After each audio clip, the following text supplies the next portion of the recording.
Okay, let's just let me know when everyone's in and I'll start.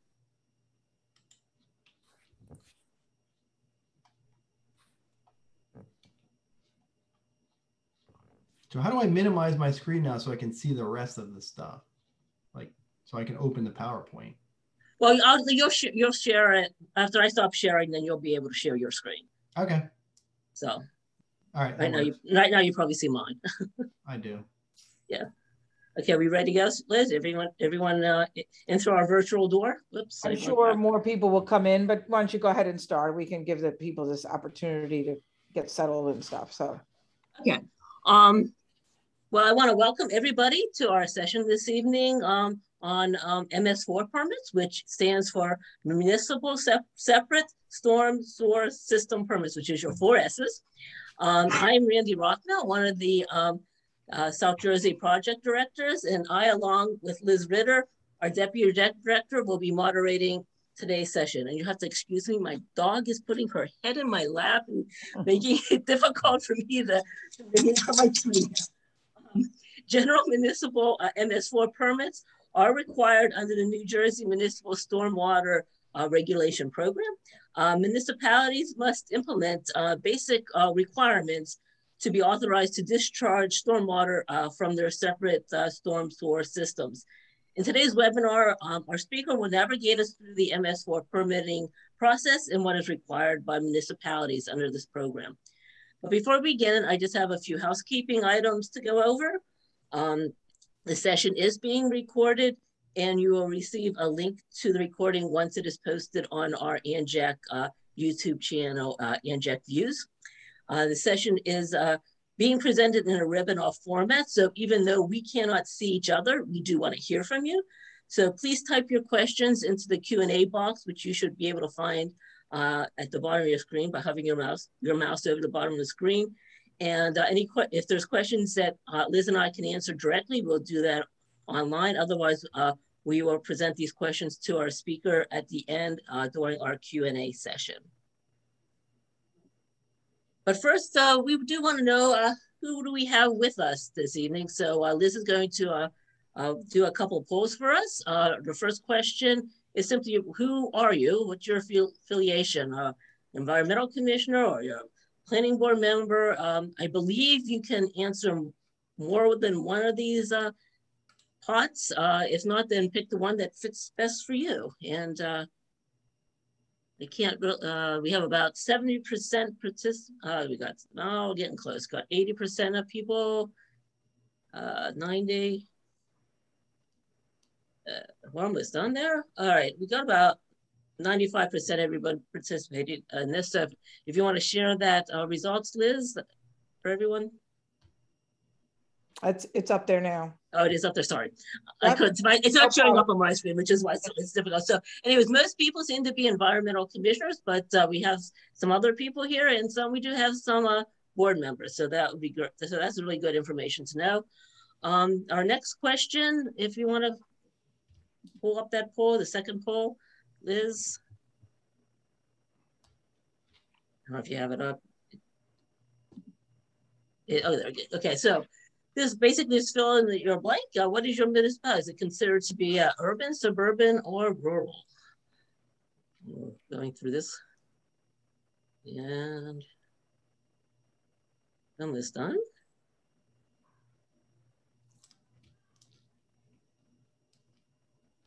Okay, we got about 90% there. Most people here is actually suburban, followed by rural, which is interesting. I would, if I had to guesses, I would have thought most people would have been from urban municipalities, but that's interesting. We have a lot of people here in the rural area. I always have problems saying that.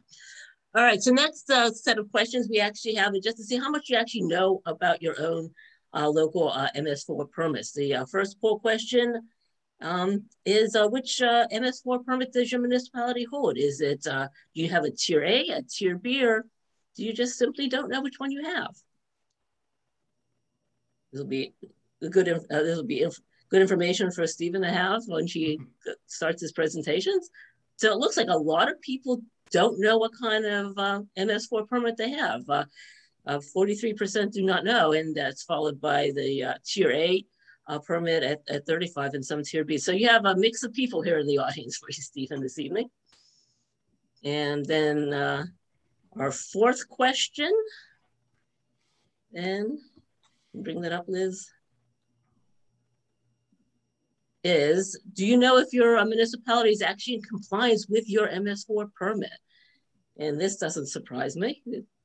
It's looking like, even though we don't have anyone polled yet, it looks like do not know is kind of the winner here at about 70% of the people, which is not surprising. There's a lot of things that you have to comply with in your MS4 permit. If you don't know what those things are, and you don't know if your municipality actually is complying with it. So hopefully by the end of today's session, you'll know some of the things that your municipality should be doing, so you can be aware of those, and you can see if they are actually following through with their permit obligations. And then our last question is, does your municipality have a GSI mapping of the stormwater facilities beyond just the outfalls? Beyond just your stormwater outfalls, do you know if you have anything else mapped via GIS? And here it looks again, is most people are unsure, and then there is quite a few people that say they're no. Surprisingly, there is no yeses under this question. So that's very interesting, because I know mapping is going to become more important under the MS4 permitting process. Okay, now we're done with our. Well, that's good. My next slide. There we go. My computer is froze up on me.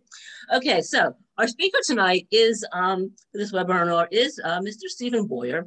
Mr. Boyer is employed by the New Jersey DEP as a supervising environmental specialist in the Municipal Stormwater Regulation Program, and that's within the Division of Watershed Protection and Restoration, the Bureau of NJPDES, which is Pollution Discharge Elimination System, stormwater permitting and water quality. He's been supervising the MS4 unit for the past 4 years.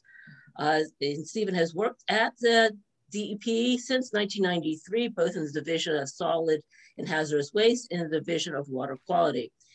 He graduated from the University of Rhode Island in 1991 with a bachelor's degree in marine affairs.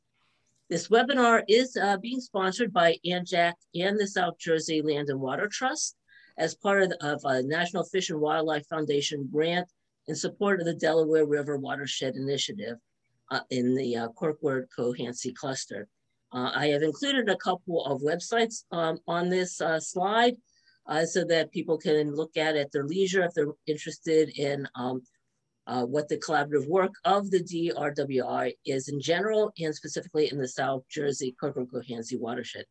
ANJAC and South Jersey Land and Water Trust are just two of the partners in this program. So I am going to stop sharing my screen, and I will now pass the program over to Stephen Boyer so he can teach us all about MS4 permits. Okay.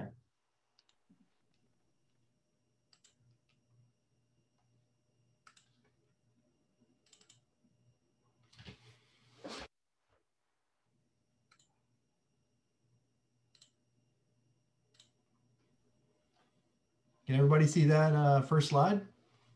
Yeah, that looks good, Stephen. Okay. I just want to thank ANJAC for the invitation to speak to you guys today. And this presentation that I usually give is usually to the stormwater coordinators for the towns. But I mean, I can tailor it to, whatever you need. So like Randy said, I'm currently in the Division of Watershed Protection and Restoration. However, most people know us as the Division of Water Quality. We've recently been reassigned or reorganized into a new division, which is basically in land use. And they just basically renamed. We were the Bureau of Non-Point Pollution Control, and now we're the Bureau of NJPD Stormwater Permitting and Water Quality Management. So for what it's worth, I mean, we're pretty much the same unit. We just got moved over into land use. I just want to go over really quickly. I mean, there's a lot of words on these slides, and I'm not going through all these words. And it's basically just the history of the program, where we get our authority to issue these permits. So basically, back in 1982, New Jersey DEP was delegated authority by EPA to administer the NIPDES program, which is the federal program, which New Jersey calls NIJPDES. We just put a J in it for New Jersey. And it's the National Pollution Discharge Elimination System program. And in 1990, EPA promulgated the stormwater phase 1 rule. And basically this required cities, basically bigger cities, operators of medium and large MS4. So to be a medium, you needed over 100,000 residents, and to be large, you needed over 250,000 residents, and required them basically to get an MS4 stormwater permit. Back in that time, New Jersey only had 4 cities that were of that size, and it was Newark, Elizabeth, Jersey City, and Patterson. However, none of them were issued medium or large MS4s because those cities are all combined sewer cities, combined sewer systems. So their stormwater and their wastewater together to the treatment plant, and they got to subtract off the population that went to the treatment plant. So their population on a separate storm sewer was less than what would have been required under that rule. In '99, EPA published the phase 2 of those rules, and basically that was covering small MS4s, and that was small MS4s are basically everyone else besides the large and medium. So it was basically every municipality needed to develop and implement a stormwater management program.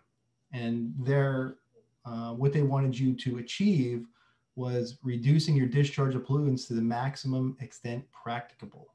So that was their permit mission. You'll see parallels between the federal program and the program that we have, because we adopted their program. So their program required 6 minimum control measures, and you can see them on the screen. New Jersey calls those in the permits that we issue to the towns statewide basic requirements, but it's basically the same thing.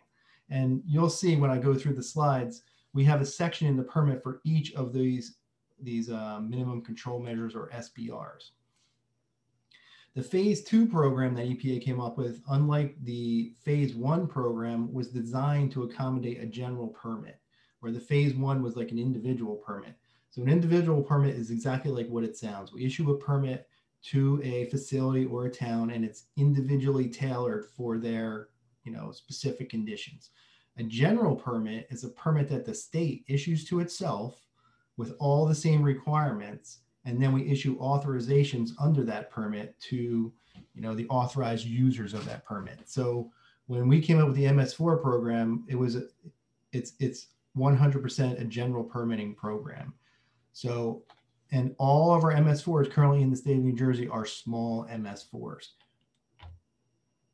So in 2004, in response to EPA's rules, which were adopted in 1999, that's when we adopted amendments, which was basically subchapter 25 to our NIJPDES regulations, which are under 7:14A, New Jersey Administrative Code 7:14A, if it really matters. At that same exact time, when we published the amendments to NIJPDES, is when we issued the initial 4 general permits. So we issued the Tier A, the Tier B, the public complex, and the highway. Tier A is basically mostly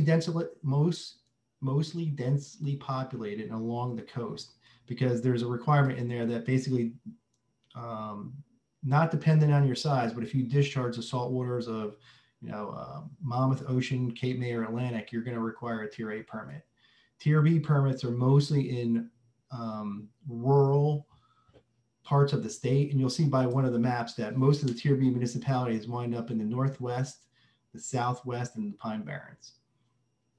What really makes the difference between Tier A and Tier B is the population that a township has in the urbanized area set by the census. These came from EPA, so we didn't set this requirement. So if you have population in the urbanized area, you're regulated by the federal rule. Tier B, New Jersey, the Tier B thing is a New Jersey construct for the municipalities that fall outside of that requirement. So in New Jersey, we have 456 of the municipalities in Tier A and 101 in Tier B. Public complex is basically public colleges, universities. So private colleges wouldn't be covered by that permit. hospitals, prisons, federal complexes. And the highway agency permit is basically all the county DOTs. We have 33 permittees under that, and it's basically the 21 county DOTs. The state DOT has three we broke them into the North, Central, and South, Parkway to Turnpike, Atlantic City Expressway, and a couple other people, but basically it's the highway agencies. So this permit was issued in 04. All 4 of these were issued in 04. In 09, we renewed all 4 of these permits. In 2018, so I started in this bureau in 2017. I came in right about this time. In 2018, we renewed the Tier A and Tier B together, and then we issued the public complex the next year and the highway the year after that. This is basically in our rules what makes a municipality Tier A. And the first bullet is really what does it. If you're located entirely or partially within an urbanized area as determined by the census, and you have a population of at least 1,000 within that urbanized area. Now these other reasons are here, like has a population density of at least 1,000 and 10,000, but most of our municipalities, the reason they're Tier A is the first one. And then in the coastal areas, it's the third one. The fourth one, request Tier A assignment, that's a reason. No one's, since I've been in the bureau, no one's ever requested to become a Tier A municipality from a Tier B. And then the fifth bullet is, we have special designations where we can determine that if you're a significant contributor of pollutants or you discharge a pollutant to a TMDL, we can make you get a Tier A permit. We haven't done that yet, but that's in the rules. This is this map was up on Randy's first screen, and basically the municipalities in blue are the Tier A municipalities. The municipalities in yellow are the Tier B municipalities, and you can see that most of the Tier Bs are in the Northwest, Southwest, and Pine Barrens area. And you'll see on the bottom, we also have 8 municipalities in the state that do not have any permit at all. 3 of them are basically extremely small towns. One of them's up in the Northwest, Walpack, Tavistock, and I forget the other one. They're all like, one of them's like a golf course community. So they have populations between like 10 and 20 people in the whole town. And then we have 5 municipalities in the Northeast that have no MS4 permit because at the time when they were designating the towns, their towns were 100% on a combined sewer system. So they had no separated sewers at all. So they didn't operate in MS4. Their entire population was on a combined sewer. We're gonna have to take a look at that as the CSO permit is currently out, and some of the long-term control plans have them separating some of these areas. So as soon as a town separates and they have a separated area, they're gonna need one of our permits. So we're gonna need to take a look at those 5 municipalities. But I mean, they're like East Newark, Guttenberg, they're all up in the Northeast. When we issued, this is more for the towns when we issued the permit. So basically this was just showing them that we created a permit package. So when I say we created a general permit, each person got their own individual permit package sent to them with their own cover letter and things like that, where it had information on it, where your NJPT's permit numbers on there, your program interest number, and it was just to show the towns that this is where they would find that if they ask us, where's my permit, this is basically their permit this is what their permit authorization page looked like. And the conditions in the permit were the same for all of the permittees. So all the 456 permittees had the same, conditions in their permit. That's what a general permit does. What happened in 2018 compared to 2004 and 2009 was 2004 and 2009 had only a 1-part permit. So the permit had all the conditions just set forth in a narrative. In 2018, they switched that to more a 4-part permit, which is a typical NJPT's permit. And basically in that 4-part permit document set, part 1 is basically all the same. It's all these references to the rule. Part 2 sets the eligibility for the general permit. So it basically builds a box that basically says, these are the people who qualify for this general permit, and these are the administrative requirements for that permit. Part 3 in a 4-part permit document set is reserved usually for limits and monitoring. Well, the MS4 program doesn't have any doesn't currently have any limits in monitoring. So, towns don't have to monitor, all their outfalls right now, but we're using that spot right there as a placeholder. And in the future, if there's ever any limits or anything we need to add to the permit, that's the section we would add it to. And we're right now we're using it just as a record keeping placeholder, where we put the requirement in there that records need to be kept for 5 years. We put that in there. And then part 4 is basically the meat of the permit. So that is where you're going to find all the conditions for the permit. And that was mostly what used to be in the 2004 and 2009 part 1 narratives, now in part 4. And then there's some attachments that I'll go through that were included with the last permit. Basically, attachment A is what I call a cheat sheet. So it takes like all the permit conditions, and it basically has a measurable goal and an implementation or an implementation schedule for when these things were due. So it's kind of like if you looked at the permit and saw a condition and we're wondering like, when is that condition due? That if you go down into that attachment, it will tell you for each condition when they're due. B is a point system for the public education part of the permit. C is a storm drain inlet design for when you need to retrofit. D was a major development summary of what you're supposed to do for when they approve major development projects. And attachment E is the best management practices for maintenance yards. But I'll go through these when we get to them. This is a screenshot of what attachment A looks like. So, if you were looking and you were concerned with when do I need to post my stormwater pollution prevention plan, which is like the 1, 2, 3, 4th row down, it tells you what citation in the permit, so the location in the permit where that condition exists. It tells you what the goal is of that permit. It tells you when it was due. So EDPA plus 90 means effective date of permit authorization. So these permits all were effective on January 1st, 2018. So you just add, 3 months to it, and that's when it's due. And it tells you whether or not this was a new requirement in this permit from the previous permit. And if you see just EDPA, it means that condition is already due. That condition is not a new requirement. You are already required to do that. And of course, this is only one page of it. I think the thing's like 20-something pages long. But again, it's really just a cheat sheet for the permit. So if there's a condition and you're wondering when it's due, go to the back. And these are all in order. So you can figure out when things were due in the permit. I just had this up there for the permittees, like if they had questions, like there's our web page, and this is the navigation page where it brings you to this like splash screen where if you want to get to my program, it's really the second box, Municipal Stormwater Regulation Program. But right below it is stormwater training. To the left is like information on green infrastructure, maintenance guidance. So this is like our main page where people can get information regarding the stormwater program. Same thing. This is another DEP assistance page. This is a page that we put out after we issued the permit, or right around the time we issued the permit, and it had some FAQs, and you could click on it, and if you had questions, it'll answer those questions. That's on our page as well. The link's right there.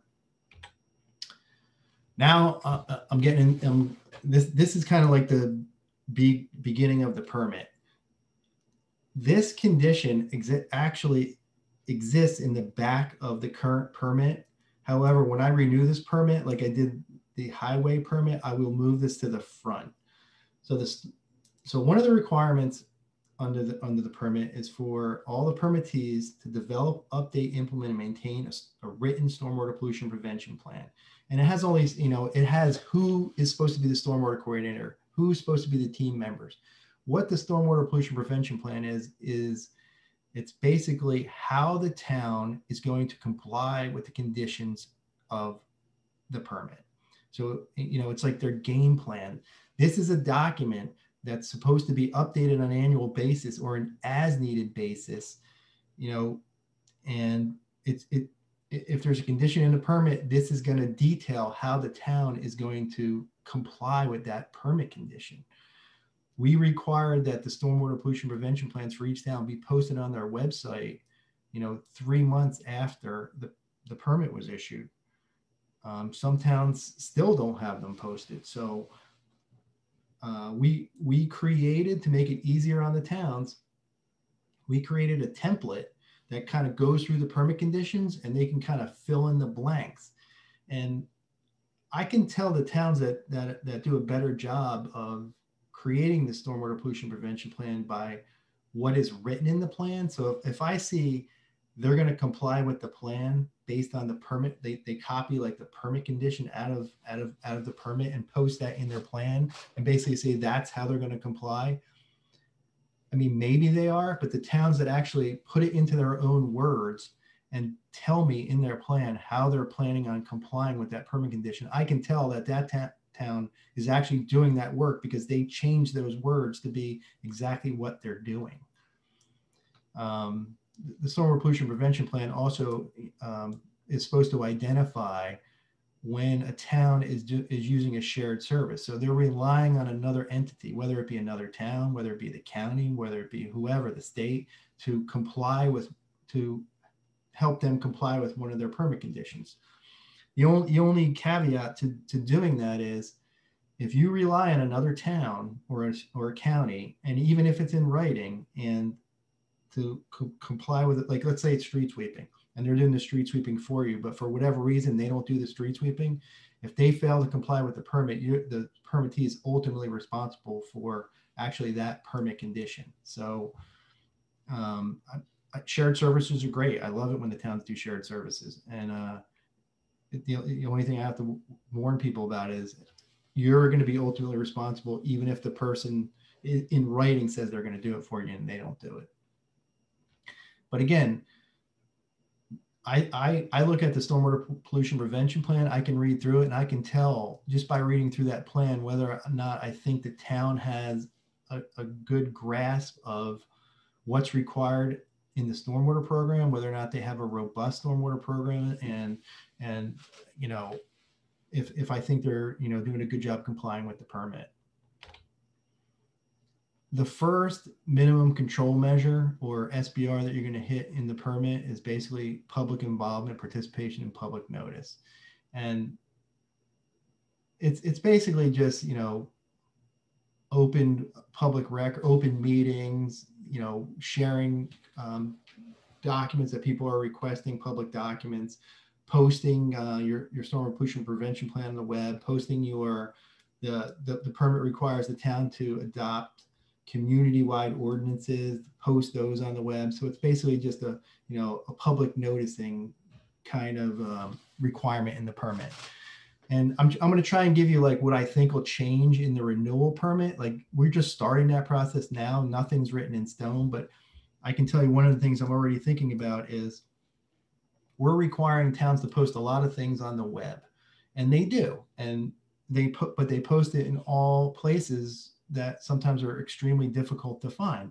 So for example, they post their the municipal ordinances in Ecode 360, which is fine, but searching through Ecode 360 is the ordinances for the entire town. So you're going through everything. So I think what we're going to require in the renewal permit is the town to have a dedicated stormwater page that includes links to the things that we require to be posted. They don't have to be posted on that page. They can still be posted in Ecode 360, but that page should contain a link that it says, if you want to see the pet waste ordinance, you should be able to click on it and it'll bring you to Ecode 360 and show you that ordinance. So it's basically just a cleanup of where things are on the web for transparency purposes. And so the public doesn't think we're like hiding things, even though it's like, buried all over. I don't think towns do it on purpose. I just think they post things where they think they should be, and it's not all in the same spot. So I think what we're going to do is require, and we've already created like a stormwater web page, because we got one girl who's good at web pages, and she created like a template that towns can use. And if they're interested, she has a template set up where they can create this stormwater web page. But a lot of towns have good web people, by themselves. So that's pretty much all I think that's really going to change in this SBR. It's really pretty straightforward SBR. Public education and outreach. So right now there's a point system that each town needs to get a certain amount of points from, I said before, attachment B. So attachment B in the permit lists all these like activities that towns can get points for. And they need to get, 12. In the last permit round, we increased the points from 10 to 12. I don't anticipate that changing. I think it's going to remain 12. I think the only thing that's really going to change in this section are maybe things that towns can get points for. So maybe some of the categories, because, you know, it's like posting, you know, post an ad in a newspaper, post, you know, something on the web, or, you know, hold a, you know, a town-wide cleanup and things like that. Like, but this section again is another section that of the permit where I don't anticipate many changes in the renewal permit, because basically it is what it is. It's basically there are activities that the town needs to do to educate the public on stormwater issues in the town, and they got to get a certain amount of points in certain categories for those programs. And this is like an example of attachment B in the permit.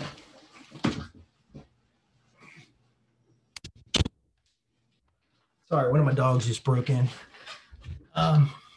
So as you can see, you know, like website and social media. So the first one right off the bat, maintain a stormwater related web page. That one's probably not going to get 1 point anymore, because if I require that as a requirement in the permit, you're not going to get a point for it. That's going to be a requirement. But you can't see there's like 5 different categories here, and we'll probably go through and, you know, update some of these, or when we go out for public comment with the permit, we'll, you know, maybe people will give us ideas what, you know, they think they should get points for, you know, if it's good ideas of public education and outreach. The next minimum control measure is post-construction. So this is basically the towns approving major development projects, and our hook in the permit that makes towns comply with the stormwater management rules. So again, this is a section that I don't really see changing, because it's going to be the same requirement. The thing that is changing is the stormwater management rules are being amended. So they were just recently amended for GI, and we have a requirement in the permit that says basically that when the when the rules are amended, the town needs to revise their stormwater control ordinance to be consistent with those amended rules within 1 year.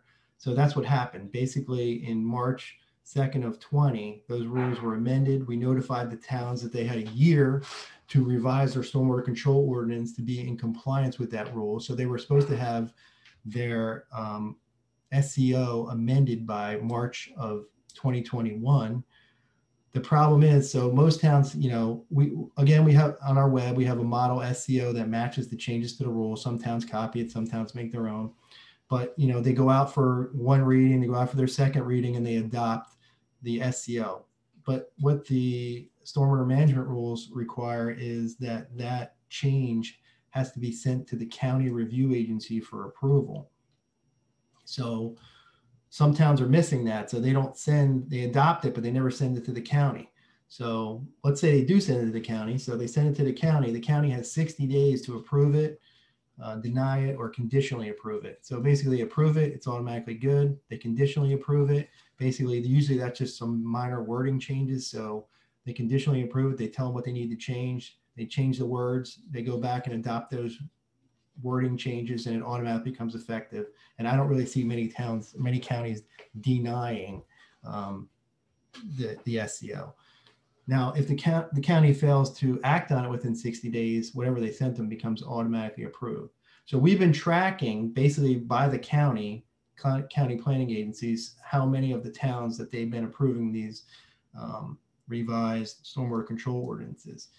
And it's difficult for us when a county receives these SCOs and doesn't act on them, because then we don't exactly know when the town submitted it. So it's, in this aspect, it's actually much easier to deal with the counties, because they're the ones who are actually approving it, to tell us like which municipalities within their county amended and amend their SCO, and it was approved.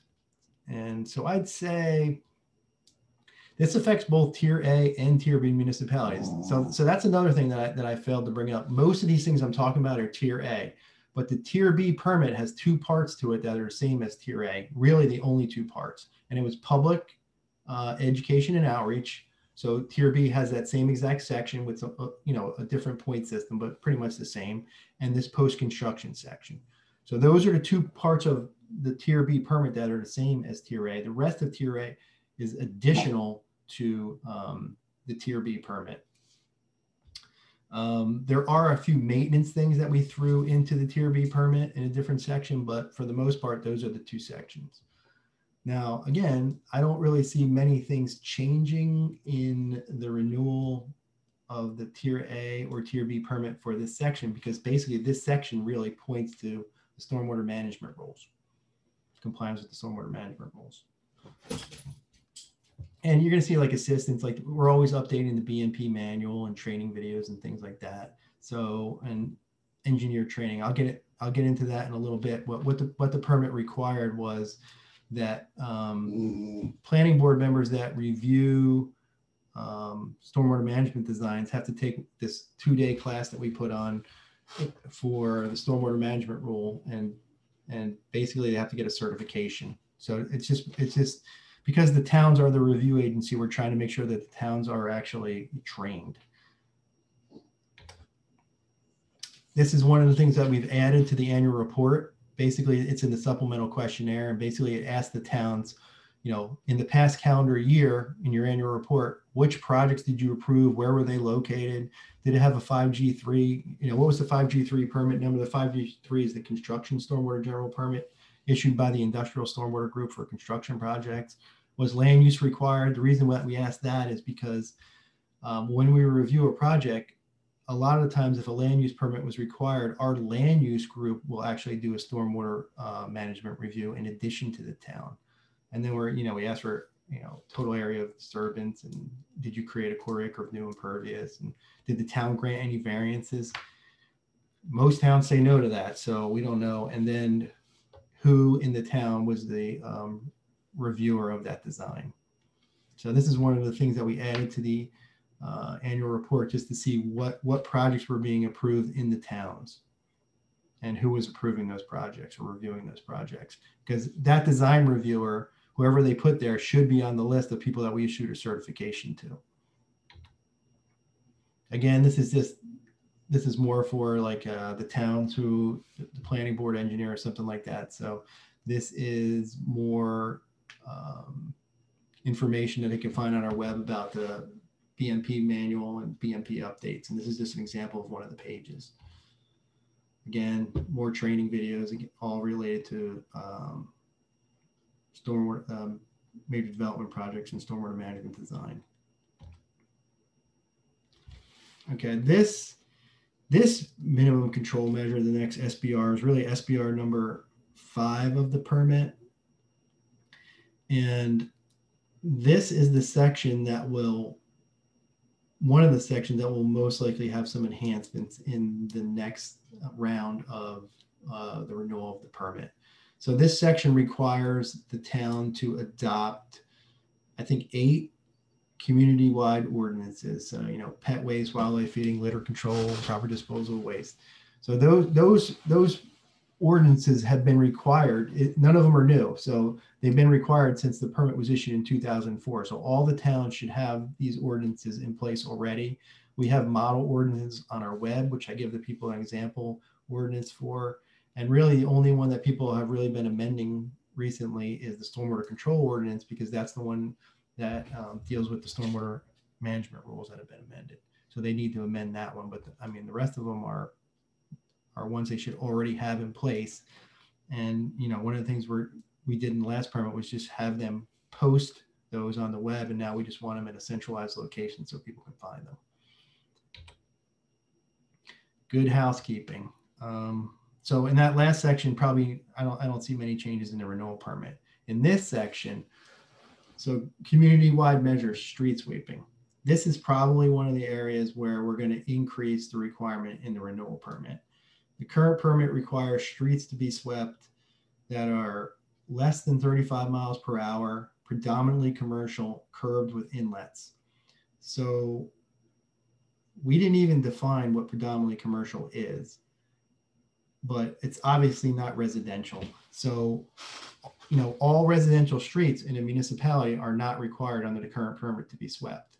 Now, that doesn't mean that municipalities aren't sweeping those streets, because I've talked to stormwater coordinators who say the current permit doesn't require any of my streets currently to be swept. But I send the guy out on a sweeper every single day because it's easier for me to send him out on the sweeper than it is for me to pull catch basins and jet back catch basins. So in the highway permit, we changed street sweeping frequencies and requirements. And I think we're going to do the same thing in the renewal. So it'll probably have a requirement that all streets be swept, but it'll probably be probably like an annual requirement for, rural roads that don't have any storm drain inlets or something like that. And maybe like a quarterly requirement for the other roadways. We haven't worked out all the details yet, but I would anticipate a change in that one. Catch basin inlet inspection and cleaning. They already changed that in the previous permit to require it basically an inspection once every 5 years and clean it as necessary. The only thing that we've been noticing is people are calling storm drain inlets and catch basins basically the same thing. So I think we'll probably break that apart and probably put an inspection schedule for inspections of storm drain inlets, because especially with retrofitting, the storm drain inlets seem to collect a lot more leaves and debris than they used to. So they need to be inspected and cleaned more frequently. Now the catch basins themselves, that can probably stay at least once every 5 years, or this is like an area where I can tell when the stormwater pollution prevention plan is written properly, because the town knows what areas need to be cleaned more frequently than other areas. So if they know that certain catch basins fill up quicker than other ones, there might be catch basins that, in 5 years they have nothing in them barely, and there might be catch basins that once every year they need to clean these things out. So their stormwater pollution prevention plan should detail the specifics for their town of their catch basin inspection and cleaning program. Storm drain inlet retrofits, they're still required. So basically anytime that the town or a utility company or even a private person touches a storm drain, they need to retrofit that to the requirements in that attachment in the permit, which is attachment C. And basically it's to keep solids and floatables from going down the storm drain. And it can be a replacement of the storm drain inlet, or it can just be a retrofit, basically bolting on a plate to meet the minimum opening requirements.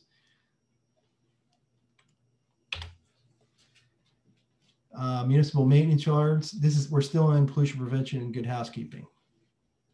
This is the area where tier B permits are kind of lacking. So right now, tier A permits for these activities are covered by the tier A permit. The tier B permit doesn't have this section in it. So really, a tier B permittee who's operating a maintenance yard that has fueling and maintenance, they could kind of fall under the requirement to get an industrial stormwater permit for that activity. I don't think the department's done that to any town, but I mean,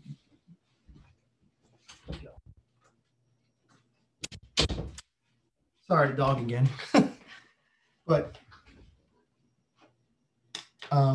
so we are going to move in the next iteration of the tier A permit. I think what I've already started doing and what's going to happen is right now attachment E of the permit contains like the best management practices and SOPs for a lot of these activities at the maintenance yard.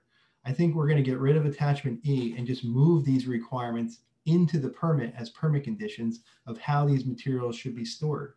I mean, we've been doing audits of towns, and we've noticed that towns are storing materials that we don't have on the list of attachment E at the maintenance yard. And like some of the examples are coal patch. So coal patch really should be stored on like an impervious surface and covered. People are just leaving coal patch out. So there's going to be a requirement for how to store a coal patch. And I think what we're going to do is we're just going to move these BMPs from attachment E, and when we put them in the permit, just be more prescriptive on how the material needs to be stored. That way, when enforcement goes out there, okay, that material can be stored in a bin. That material should be covered. That material should be on a pad. That material should be in a permanent structure. Things like that. So we're just going to be more prescriptive and put these requirements in the permit. I don't know what we're going to do with tier B. I don't know if we're going to make any changes to tier B, but right now tier B doesn't have this section. And the things, when you see these things in orange, these things were added in the 2018 version of the permit. So, you know, we added things like, you know, how to store aggregate materials, how to store street sweepings. The problem is in some of those sections, we referred to like solid waste documents, and those documents aren't there anymore. So we're going to try and get away from referencing, you know, somebody else's document and just put the requirements in the permit. So that way, they, you know, people don't contact us and say, well, this link that you gave us, you know, no longer works. And what is it supposed to say? We're just going to put those conditions in. Towns that operate leaf composting operations. We've had you know, some issues with these, because what the permit basically says is you can operate one of these under the permit, but you're not supposed to have any discharge to surface water. Well, we've been to a lot, and a lot of them do discharge to surface water. So we're going to need to address that in some fashion in the renewal permit. These are just examples of, you know, things that occur at a maintenance yard. So, you know, salt storage, salt has to be in a permanent structure. Vehicle washing can't be discharged in wash water, you know, onto the ground. You either have to collect it or, you know, do it inside and connect to a sanitary line. You know, fueling BMPs and leaf composting. Employee training. I'm not anticipating many changes to employee training. Employee training is just a section of the permit that basically says you need to train your employees within a certain amount of time on their stormwater related duties. So, you know, the guy who drives the street sweeper, you need to tell him, like, you know, he brings those sweepings back, where he needs to store those materials, how they should be stored, you know, what he should be doing, what areas of the street what areas of the town he should be sweeping. Those are the kind of training that's required. Some of the trainings are once every year, some are once every 2 years. But basically, stormwater training on someone's job is still going to be required in the next permit. And these are the employee training topics. The ones in the orange are, I believe, are annual requirements, and the ones in white are once every 2 year requirement. I don't know if that's going to remain the same, but I mean, we're always trying to update some of our training videos that the towns can use. Like, I know the EGF videos right now, Joint Insurance Fund or whatever they're called, is redoing some of the stormwater related videos right now for training. So hopefully when a new permit comes out, there'll be some additional training videos that they can use to help train their employees. But really, the best training document that you can have is your stormwater pollution prevention plan, because if you have a plan of what's supposed to happen, if that stormwater coordinator is no longer there to train people and it's a new person, they should be able to pick up that document and figure out how the town is complying with their permit and what they're doing. Stormwater management design review. It's one of the requirements for planning board engineers that review stormwater management designs for major development projects. So we hold that course twice a year. We used to hold it in person, and it used to be a 2-day thing. Now we do it via Microsoft Teams, and we break it up into 4. So we break it up into 4 days, but, you know, only a half day of those 4 days, and it's Microsoft Teams. We had one back in April, and we're having another one in October. So October 5th through October 14th is the next scheduled date. Normally we only invite the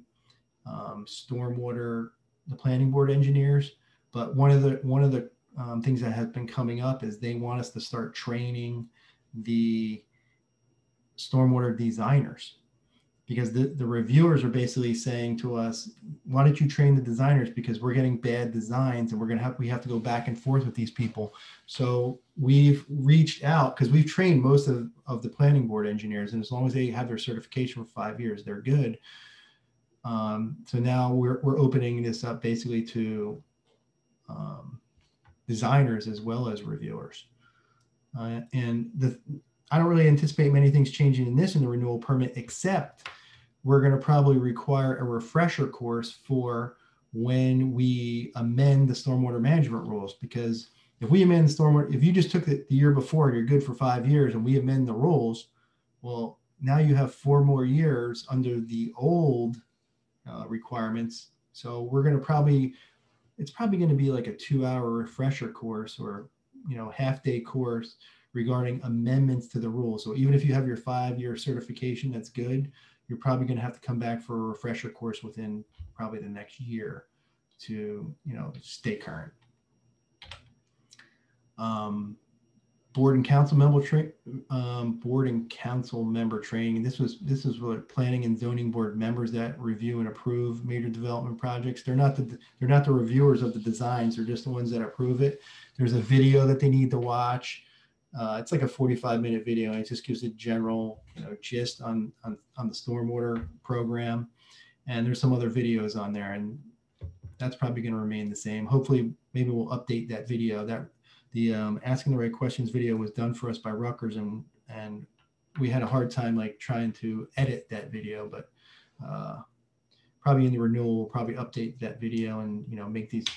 The people have to watch it when they're within 6 months of becoming a member, and once per term thereafter. There's some videos they have to watch. It's actually pretty easy, and the easiest way to comply with this permit condition is for the stormwater coordinator to keep documentation of who actually watched those videos, and they're basically their training documentation within their stormwater pollution prevention plan. That's another thing that the SPP does. It's a record keeping document. Now, when we require that stormwater pollution prevention plan to be posted on the web, we don't require the documentation like that to be posted on the web with it. That just has to be record kept.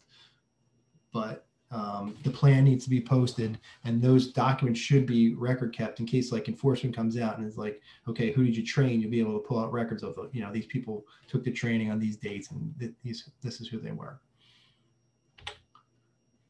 The last SBR in the permit is mapping, illicit discharge detection and elimination, and stream scouring.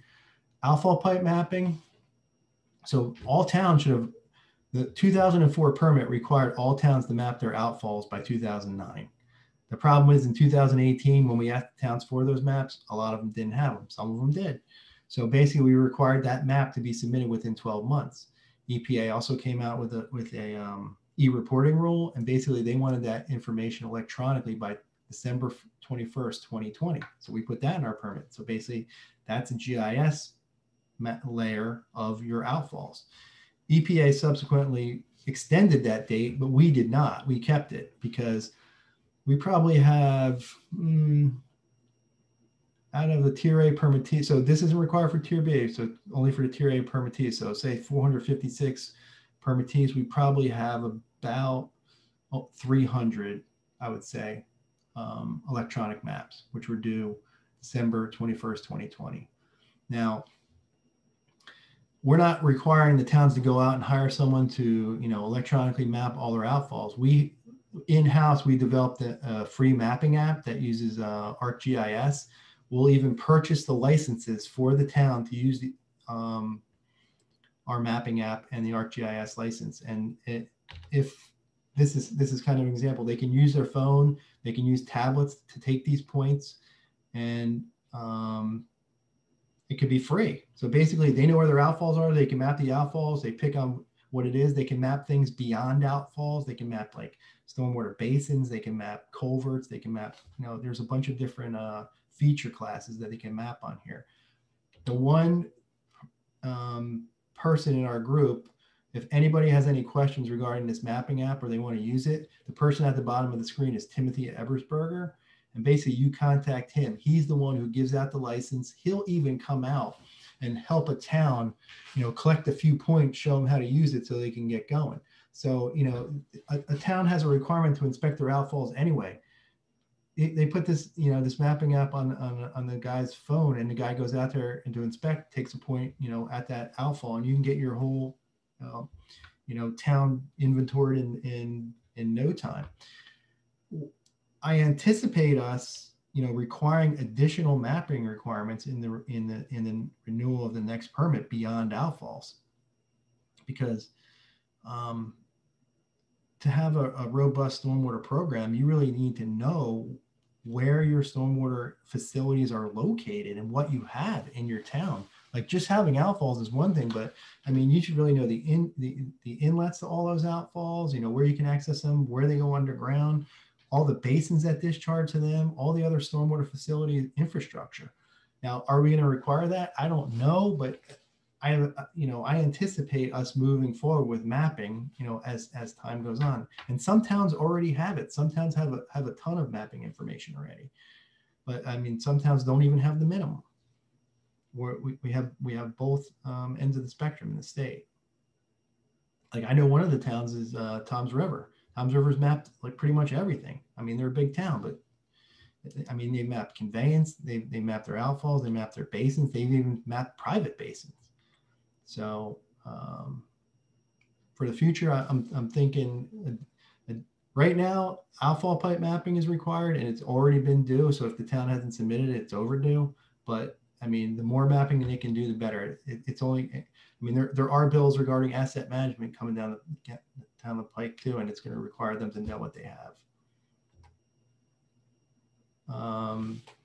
Stream scouring, basically this is just a requirement in the permit that I don't the only thing I anticipate changing maybe is they're supposed to inspect their outfall to see if where the outfall is discharging into the surface water body is eroding basically that area right around or scouring the stream.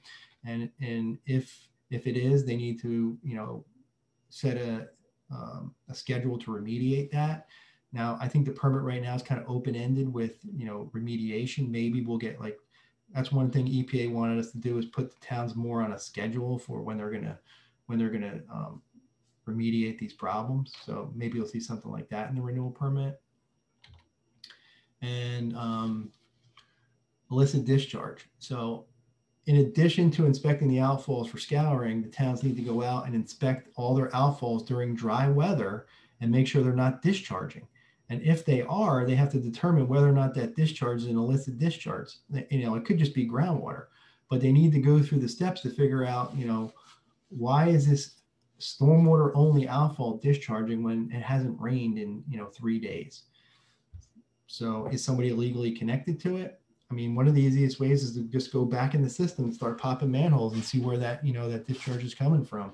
But they need to inspect and do this illicit discharge inspection on every outfall at least once per permit term. And basically, if they determine that it is an illegal discharge, and then there's one form that's actually required on our web, it's the illicit connection inspection report form, and they have to use that form to report to us, who was illegal and what they did about it. Because sometimes they could trace back an illicit connection that may come from an adjacent town. So it might be something that has to be passed off to the department to investigate, especially in like the northeast part of the state. And we're kind of out of the minimum control measures in the permit. We're in these other control measures, and basically there's 2 of them. And I'll go through each one. One is facilities maintenance, the other one's TMDLs. But the maintenance section, and it's pretty simple, that the town needs to ensure maintenance of their own system. So, they need to have a program in place to inspect and maintain their system. The catch that was in the previous permit, or in the 2018 permit that was brought to light that was in the other permits, was ensuring maintenance of privately owned, stormwater basins that the town approved after 1984. And the 1984 date is the date from the stormwater management rules, the original stormwater management rules. So under municipal land use law and the stormwater management rules, they were approving these projects back then, and those projects required a maintenance plan. And honestly, most of the issues that we have these days with these private basins are private basins in residential neighborhoods. So right now it says, the rules say you can't assign, maintenance of a basin to a private person unless they own the whole thing. So when you're in these developments and this person has a basin in their backyard that drains the entire neighborhood, that really shouldn't be put on that person to maintain that basin. That really should have been put on a homeowners association for that neighborhood. It wasn't always done, and we have a lot of legal issues regarding that now. But the other ones, the ones that are clear are, private basins in like Wawa or whatever. So the basin is specific to, the operation. So who's supposed to maintain it. Well, and what came out of it was, well, the towns were like, well, we don't have we don't have the resources to do inspections and maintenance on all these basins. Well, the town isn't required to do the maintenance. They're just required to ensure that the people who own it maintain it. And that could be anything from sending them a letter each year that they send you a certified letter that says, you know, we've been maintaining this in accordance with our maintenance plan each year, or however they want to ensure that private people are maintaining these stormwater facilities. Again, this is just basically going through how they can use the mapping app to help them. You know, you can map public, they can map private. The mapping app, you can put pictures on. Yeah, I mean, you can go out and take a point and basically take a picture of it, and then there's notes in there that, you know, this structure needs maintenance or updating or whatever. So however the town wants to ensure maintenance of their own and private is basically up to them, but it should be detailed in their stormwater pollution prevention plan. These are just more training videos, again, on the webpage. And TMDL. So this is one of the sections in the TMDL in the permit that will probably be enhanced in the renewal permit. And environmental groups have asked us to enhance this, as well as EPA. So in the last iteration of the permit, we required towns to use our lookup tool to see if there was any TMDLs, you know, bordering or within their town. And if there was a TMDL, to identify that in their stormwater pollution prevention plan, and to prioritize maintenance in those areas where the stormwater facilities in that area discharge to that TMDL impaired water body. They were also supposed to come up with strategies on ways to, you know, reduce the pollutant of concern for that TMDL. You know, some towns did a little, some towns, you know, ran the tool and posted it into their stormwater pollution prevention plan, but really not a lot has been done. So we still need to figure out what is going to be the next step in this next permit for addressing, you know, TMDL and TMDL related issues. So, I mean, we're not done with that yet. So everybody's, you know, this is what EPA has asked us. This is what the environmental groups have asked us. So you'll see a change in this, and it may be some of the similar things that are already in there, but just reinforcing what the towns need to do something with these TMDLs. This is the lookup tool, basically. So this is the town, how you put in your county, you put in your town. It basically comes up with, these are the TMDLs that are within or bordering your town. It gives you a link to those TMDLs so you can open them. I don't think this group really needs this part of the presentation. This is more for the stormwater coordinators on, you know, annual reporting. And I mean, the annual report, this section of it is required. So basically at the end of the year, May 1st of the next year, you're supposed to summarize your compliance with the permit from the previous year, and it's certified and dated by the stormwater pollution coordinator. Again, this needs to be submitted electronically through our our regulatory services portal at NJDP Online. So this is where, you know, permittees have problems navigating that system, and I give them a little help. But again, like when I see people haven't submitted their annual report in the system, they haven't submitted their annual report because they're the one that submitted it. It's not like it comes in paper to us and we, you know, copy it and put it in the system. When you go through the portal, it automatically puts it into your, we call NGEMS is our database. It puts it into your facilities database and fills out your activity tracking. So if I see the task missing that you haven't submitted your annual report, the annual report has not been submitted because the town is the one that needs to submit it. These are just the slides on basically how to get access to the system and how to, you know, put your information in to create a password and get linked to, because what the system uses is My New Jersey. And a lot of people, especially public employees, have a My New Jersey account. So a My New Jersey account is the account that they can use to look at, you know, their pension, and they can look at things like that. Now, a My New Jersey account is attached to their email address. So if they have a My New Jersey account for things like that are personal, I tell them not to use that account. I tell them you can create as many My New Jersey accounts as you want. Just create it with another email address that you use, maybe your work email address or something like that, so that they can keep their, you know, personal stuff and submitting things through the portal separate. because the same thing happens for me. I have my New Jersey account for those same exact things, but I create other ones for work-related tasks. This is just information about when you get in, what services to load, things like that.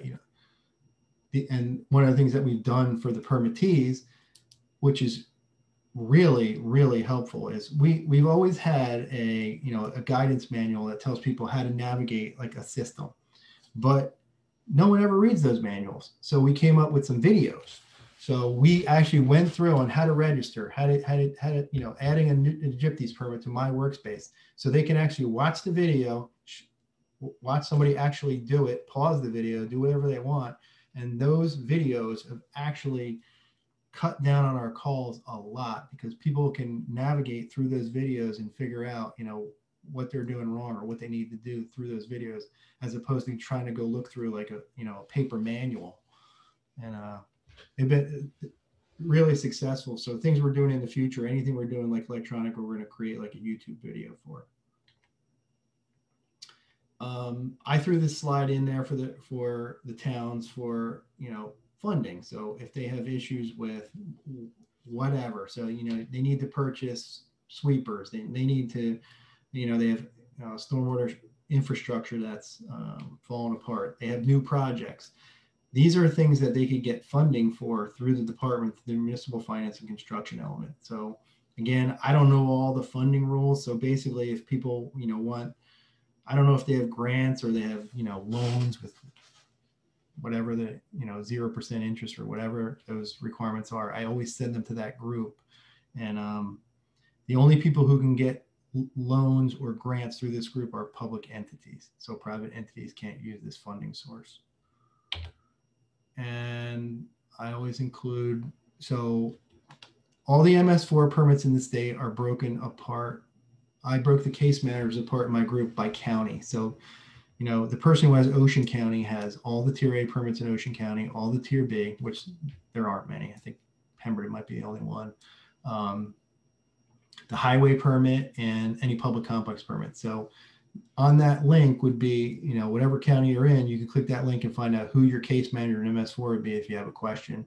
Again, you can always email me, and there's a general bureau email box that you can send to, but I wouldn't recommend using that. You can use it, but I would just rather go to the person who manages your county.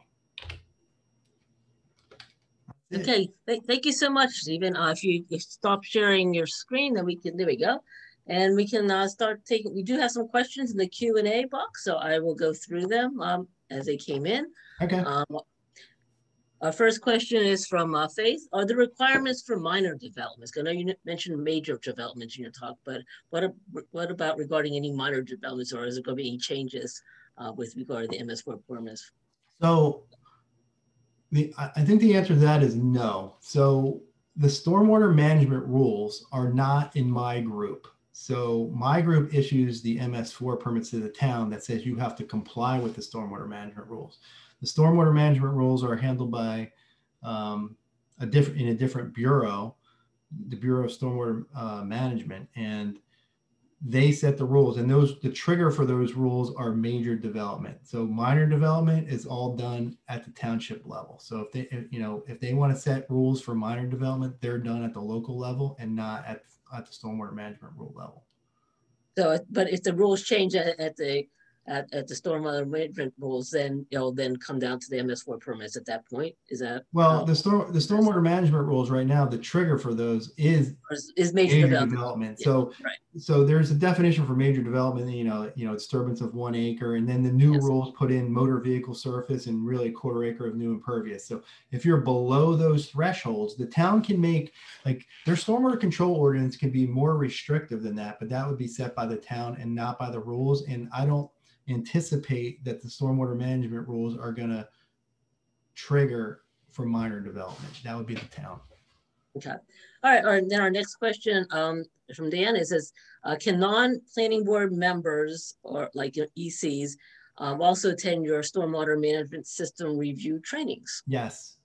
So I think I can provide this PowerPoint presentation, and the person to contact is, he was on one of the slides. His name is Chang Yi, Changi Wu, but he's in that stormwater management unit who runs that. We call it the stormwater, we call it SWMDR, Stormwater Management Design Review Course, or whatever it stands for. But yes, so anybody who's interested in taking that course, like in October, you would just, email Changi, and you can find that information on our website too. Like if you go to the stormwater management section for training, and that'll be there as well. So you can request that you want to be invited to the next session, which is okay, great. Yeah, I do have your a couple weeks away. Yeah, I do have your PowerPoint, so I can give that to Liz, and we can then share that as a PDF. Yeah, so just send them the PowerPoint, the whole thing, and then they can just go right through to that SWMDR section. I think at the bottom is Changi's email. Okay, great. Does the Tier A permit require municipal monitoring or inspection of maintenance of privately operated stormwater facilities? I think you somewhat answered that. They're not required to do the maintenance, but they need to make sure that they actually are being done by the. Right, and they're not even required to inspect. They're just required to ensure that the private person is maintaining their stormwater facility in accordance with the maintenance plan that was supposed to be approved with that management when that basin or whatever was approved. Okay, and we have no question about training, but you already answered that. That green teams and ECs can get training. Can the software map inlets in addition to the outfalls? Yes. That you're talking about? Yeah. Yeah, so inlets is one of the feature classes. So you can go right over inlets, and you can also do inlets by aerial too. So, you can look at an image and see where all the inlets are. And I think you can map them on that app using the aerial, and then you can move the points around, and you might need to go out in the field to correct a couple of them. Because I know once it shows up on the map, you can show a map up, you can pull a map behind it, and you can drag the point to where it's supposed to be. But Tim, if you have any questions about mapping, Tim is the one to contact. Yeah, I know that we were trying to do some mapping in our town, and there was one person in town that was starting to do it, but I'm not sure how far he got, because he was trying to do the inlets, but on his own time. But I'm not really sure what that stands right now. But I know it's one of the things that we are interested in doing. And when we went out with this mapping app, because what we're doing is we're creating a data layer of all the outfalls in the state is basically what we're doing. We're creating a data layer of all the MS4 outfalls. And when we started creating that layer, our GIS people came to us, and they were really being strict with us about, this doesn't meet our GIS standards. It's not within like 3 feet or something like that, because you're letting people use their phone and stuff like that. And we were like, these are like stormwater basins and outfalls. If they're off by like 10 feet, we don't care. And they let us do it as long as we put a disclaimer up there that it could be off by like, I think the max is like 15 feet or something like that. But yeah, that was one of the issues I think that we were having down, the accuracy of using your phone rather than And there are things like Tim knows about them that you can plug into your phone that increases the accuracy of the point. I don't know what they are. Okay. I mean, you can use your phone, you can use your tablet, you can use Trimble units, you can use all different things to take those points. Yeah. Okay. How often does the SPPP need to be revised? I think you mentioned that. It should be revised as needed. So like as things change, you should be revising it. But the permit requires you to review it annually. So once per year, you're supposed to basically do a review of your stormwater pollution prevention plan on an annual basis and determine whether or not it needs to be updated. But if you're using the document as like a living document, you should just be updating it, as needed. But the requirement in the permit is annual. And the last question is, can you provide any more information regarding the TMDL tool? I guess this person was looking at the page for the municipality. I'm not sure how to utilize the information. So it's like, is there like is there like you mentioned you had a bunch of videos on some of the training? Is there a little video that can like help? We don't have one on that because I mean, you go to that page, like I think it has the link to where that TMDL tool is located on the page. But when you go to that page, the only thing that you really need to do is drop down what county you're located in and drop down your municipality and hit go. And basically it'll give you a list of the TMDLs that are either within your town or bordering your town. And then on those TMDLs, you can click on the document. It's like a little hot link and it'll open up the actual TMDL because the TMDLs are, 180 pages long, but that's pretty much how the tool works. And I guess if you have problems or questions, just email me at work. Okay, I don't see any other questions. I think we took care of everything, right, Liz? Absolutely. Thanks so much, Stephen. Really got into a lot of detail, and I can tell that these environmental commissions are really interested in this topic and really want to get to learn more. So nice to hear that they can avail themselves of that training too. That's really awesome. Yeah, I like when the environmental commissioners push their towns for towns that, like, you know, are, Right. are skirting compliance, and it's like, you know, they're just another needle in their back, like, you know, you guys need to do this. And some of the requirements, like the mapping requirements, like, even though it's a requirement for us, it's something useful for the town. It's not like we're just doing it for no reason. Right. Especially with like all the things that are happening with flooding now.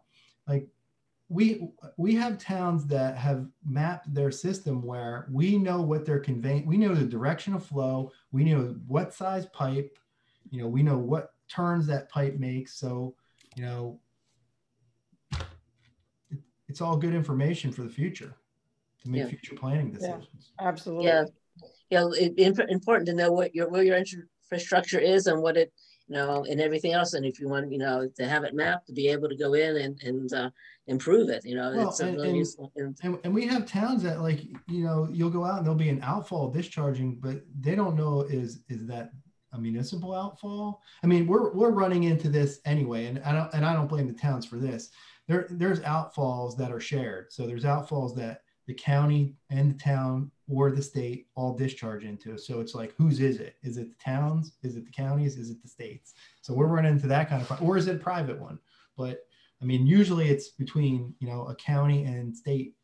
I mean, we get simple ones that are like on, you know, on Long Beach Island, where the boulevard runs down the middle of the island, and the boulevard is a county road. And then, you know, the roads on the side discharge to the bay, and, you know, the town is discharging into those. But is that outfall of the towns, or is it the counties? Yeah, that's crazy. And some of these really old towns, if you probably have outfalls, you don't even know what's going into it, where it's coming from, wherever, you know, it's, you know, so it's right. It's complicated. And that's the problem too with the Tier B permit. So the Tier B permit has no requirement for outfall pipe mapping. But the requirement for outfall pipe mapping came from the federal rule. And the federal rule says we can issue permits to these, you know, people in the urbanized area. And the Tier B permit is a state construct that isn't federally backed. So if we start putting all kinds of requirements in there, they're going to say, like, you know, where are you getting these requirements from? Right. So. Right. All right. I think that's so much, Stephen. Yeah, thank you so much. Yeah, I just want to tell you, we're getting some comments in the Q&A about thank you so much, and it was a wonderful presentation. So thank you again. So for the attendees, we will share with you probably in a couple of days the recording and the PowerPoints from both Stephen and Randy, and if you have any questions, you also will have the contact information. So thank you again, everybody. Have a good evening. All right. Bye-bye. Bye-bye. Bye now.